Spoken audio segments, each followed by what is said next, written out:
the theme is called Traces of Time. So it's an exhibition that is being documented from 16th to 21st century. And the aim is to visualize and put into documentation art history of Cross River, Calabar, by the Cross Riverians themselves, and also the relationship between Calabar and Benin Kingdom, because they enjoy a rich history together in terms of OBA OVONRAMWEN that was captured by the British during the colonization and brought to this place and kept into a dungeon here, where he eventually released. Two of his wives came and lived and died here, and his body taken back to be buried in the palace in Benin. So actually, going back to the 16th century, Cross River is known for monoliths. These are fiber, but the original ones are found at ATINGAUK. So it's something that is Cross Riverian, it's what Cross Riverian is made of. You can see the designs. They existed even before the white men. By datation, scientific datation, it's even dated back to 500 years before civilization, the European civilization. So we have sculpture piece by Onyishi Erasmus. He's a lecturer at UNICA. This one. This very work. So it's made of pure wood. So what's this representing actually? It's a letter. It has two of them. Letter. This is page 3. This page 3. The one on the board there is another page, the same letter. So if you read them, you see he has things written on. Dear Grandpa, the palm tree has fallen on the one at the village square, and the woman has tapped palm wine.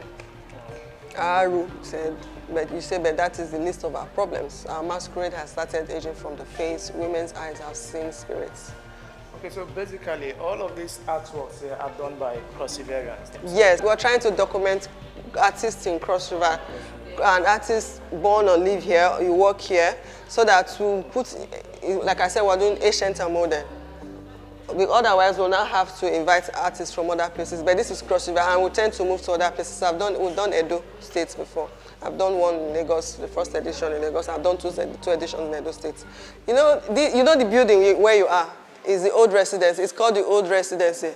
And you know why it's called the old residency? Because it used to be the old residency of the colonial masters when they were here. When they were in Nigeria, and then gave us the name, our country, Nigeria. We used to have kingdoms. So they were based here. This was where they lived, this house, this building. Yes, this was the old residency, like what we have at Sorok today. So that's why it's called old residency. So this was where they lived. And they had businesses with different kingdoms, especially the Benin Kingdom. Benin Kingdom was very rich in oil and rich in bronzes. So during Igwe, which is the same period like last week, the whole of December, starting from the beginning to the end, but basically the week of 24, 25, 26 of December, the king comes out to dance his official dance in honor of his ancestors. Like we celebrate Christmas, it's like their own Christmas. So, and they know, because they had a good relationship with Benin, good business relationship, so they know that period foreigners were not allowed into the kingdom, because Benin Kingdom had a wall around it like the China walls. So they wanted to see the king, and they told them, no, you cannot come in and you go and come back. They tried to force themselves, so there was a war. And Benin king won the first battle. So they went back and remobilized with more forces and more arms, eventually had battles for weeks and eventually captured the king, who is very known worldwide, OBA OVONRAMWEN. And they looted a lot of the bronzes from the palace, elephant tusk, including our popular Festac marks. You know the Festac marks that is very popular. That was the mark that was also used for Festac 77. So most of the things that were looted, among the bronzes that were looted, is a Festac mask that represents the Queen Mother herself, Queen Idia, and a lot of elephant tusk, and other lots of bronzes in the kingdom. This is found in British Museum. So for the first time, a 5th generation of his lineage, direct family lineage, is exhibiting in Cross River. It's in Calabar, sorry. So we're trying to build that relationship that Calabar has. As you said, we are dating from 16th to 21st century. That same period in the 18th and 19th century, OBA OVONRAMWEN was captured and brought here. So he's one of the great Benin kings, one of the great African kings that fought the British and won, fought again, and the force they had to use in capturing him, and looted a lot of treasures that are being found in different museums, especially British Museum. So they brought him here, and they kept him in their dungeon. There's a dungeon at the end of this building. At the end of this building? Yeah, this one on the next one. But that you have to go through the museum, pay to see what the museum has, and they will take you to the dungeon. So that's OBA OVONRAMWEN. So you can see normally the king of Benin either wears pure white or adorned white or red in terms of during festival. So it's either wear red or white. So you can see he was still captured with his traditional regalia and he was chained. See there, so here is in the, you can see some of the shackles here. He's already in the yard being brought to Calabar. And eventually when he was in Calabar, they judged him in this particular building and put him in a dungeon somewhere, like I told you. If you want to complete that tour, you go take a ticket. And they brought his 2 wives after he was released to live with him, and they lived and died in Calabar. You can see what happened. This is underground prison. Because the prison is not made up of wood again. Another one is made up of wood. This one is made of bricks, so the prisoner cannot escape. That is the upstairs. Have you seen it? That's why it's called underground. That is the up. Have you seen the up? That up serves as interrogation room. When you are brought in here and you are found wanting in one way or the other, that way you will be tried. When they try you are found guilty, there is a tunnel. None pass through the tunnel and come and enter the prison, and that will come your end. Are you okay? Let us see what I'm talking about the tunnel. You can see it very well. Follow me.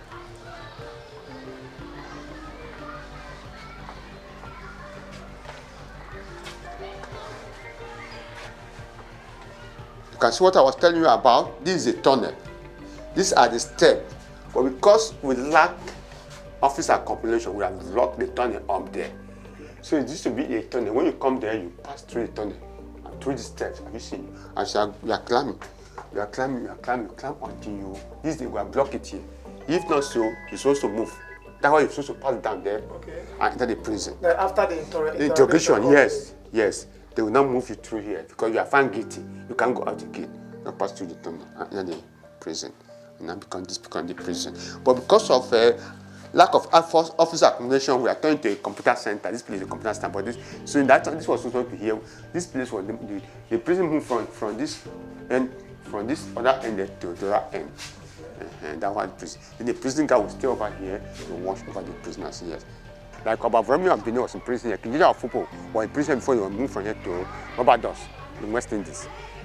Yes. And so the guards stay here to serve, to guide the prisoners, to watch over the prisoners in this place. Okay, the guards here? Yes, stay here and watch over the prisoners here. In case they escape? Yes, or if you want to go for toilet, need food, they will bring food, everything for you.